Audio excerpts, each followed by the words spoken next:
نو دا ډیزاینینګ چا کړی و؟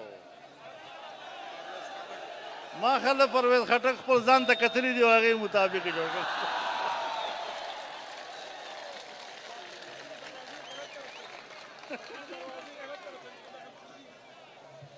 او د بسونو دروازې هم بل طرف ته دي.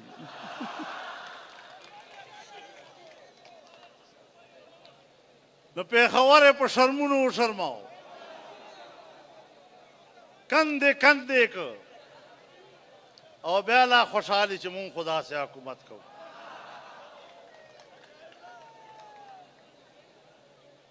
او بیا مونږ غوندې خلک یری د ګرفتارۍ نه.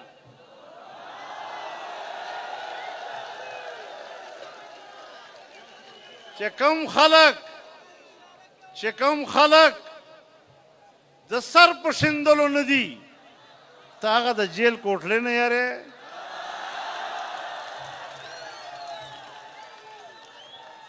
او که بیا سبا ته جیل ته لاړې نو تاله خو به مونږ هر سهولت درکو، خو یو مسړي کې به در خطر پرېږدم جي، ته د یو مسړي کې هم نه.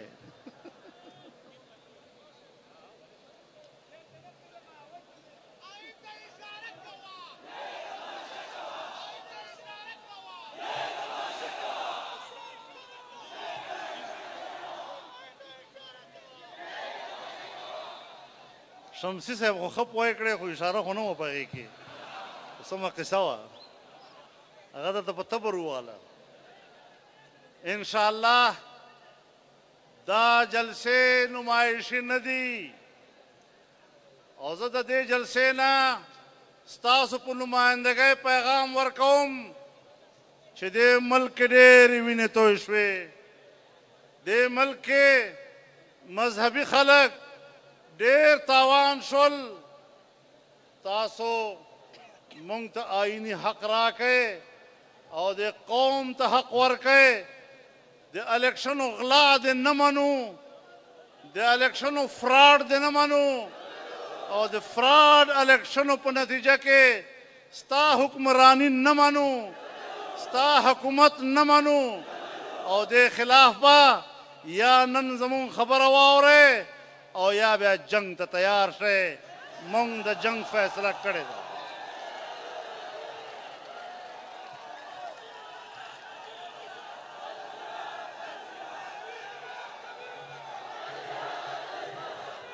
لبیک لبیک لبیک لبیک لبیک لبیک.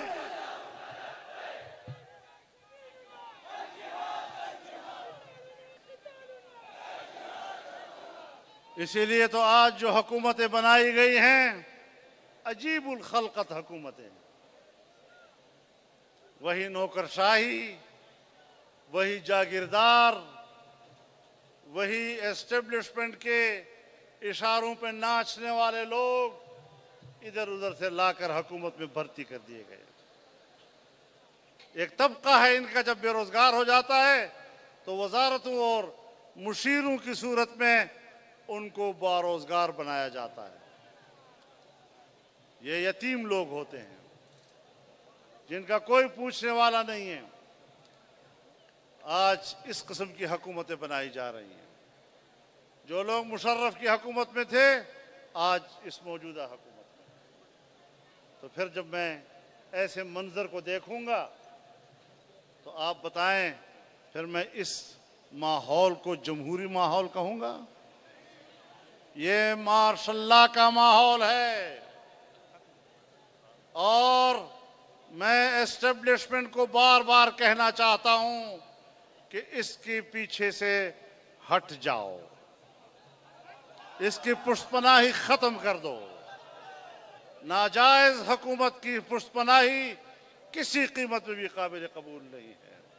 یہ مارشل لائی کردار ہے، اور مارشل لا کے خلاف ہم ہر دور میں جیلوں میں گئے ہیں، قربانیاں دی ہے، لیکن مارشل لا کے جبر کو ہم نے کبھی تسلیم نہیں کیا. اور انشاءاللہ العزیز ہم جائیں گے اور اسلام آباد جائیں گے، اور یہ پشاور کا مجمع ہی اکیلے اگر چلا جائے اور کوئی پیچھے نہ رہ جائے تو ان کے لیے تو یہ بھی کافی ہے. سوک پاتا کے خوبانا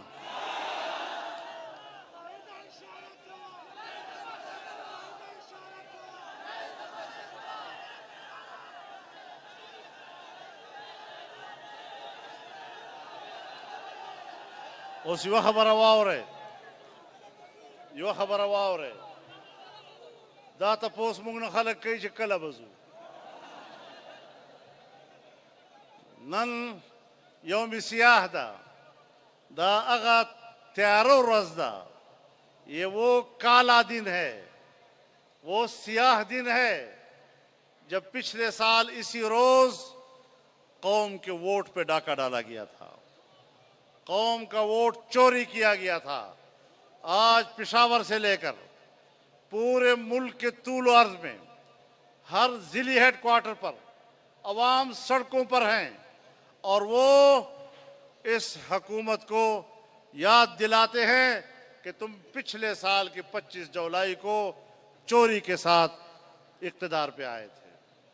ہم نے کل بھی اس کو تسلیم نہیں کیا تھا, ہم آج بھی تسلیم نہیں کرتے. لیکن ظاہر ہے جب آپ تحریک چلاتے ہیں تو پہلے عوام کو بیدار کرنا ہوگا, عوام کے دل و دماغ میں اپنا موقف بٹھانا ہوگا, عوام کو اپنے ساتھ چلنے کے لیے آمادہ کرنا ہوگا.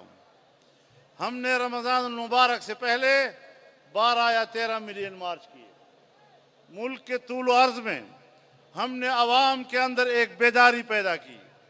ظاہر ہے کہ رمضان مبارک کا مہینہ ہو اور گرمی کا موسم ہو تو اس موسم میں اس قسم کے اجتماعات کے لیے ماحول سازگار نہیں ہوتا, جس کی وجہ سے ایک لمبا فاصلہ بیچ میں آ گیا. آج پشاور سے ہم پھر آغاز کر رہے ہیں. دوبارہ آپ کو گرم کرنا ہے تھوڑا سا, اور ایک حرارت آپ کے اندر جاگنی ہے. اب مجھے معلوم نہیں کہ ایک جلسے سے حرارت پیدا ہو گئی یا نہیں. انشاءاللہ پوری گرمی کے ساتھ, پورے جذبے کے ساتھ آپ تیار ہوں گے. 2 روز بعد انشاءاللہ کوئٹہ میں یہی منظر ہوگا اور بلوچستان کے عوام ملین مارچ کے ذریعے پورے بلوچستان کی رائے دیں گے, پورے بلوچستان کا فیصلہ کریں گے. اور انشاءاللہ صوبہ سندھ میں تو میں 2 یا 3 ملین مارچ کر چکا ہوں اور وہاں کے لوگ تو بالکل تیار ہیں انشاءاللہ. یہ سیلاب جب ملک کے طول و عرض سے اسلام آباد کی طرف چلے گا, ابھی آپ گھر سے نکلے نہیں ہوں گے تو انہوں نے اسلام آباد چھوڑا نہیں ہوگا. آپ نے گھروں سے نکلنا ہے, جذبہ جہاد کے ساتھ نکلنا ہے. آپ نے گھروں سے نکلنا ہے, شوق شہادت کے ساتھ نکلنا ہے. آپ نے ختم نبوت اور ناموس رسالت کے شمع کا پروانہ بننا ہے. آپ نے اس پر قربان ہو جانا ہے. اور ہم آج بھی عوام کی طاقت بن کر آئین کے دائرے میں رہتے ہوئے تحریک کی صورت میں وہاں جائیں گے. ہم آئین سے ماورا اقدام نہیں کریں گے اور انشاءاللہ آئین کی طاقت سے اور قانون کی طاقت سے ان کو شکست دیں گے.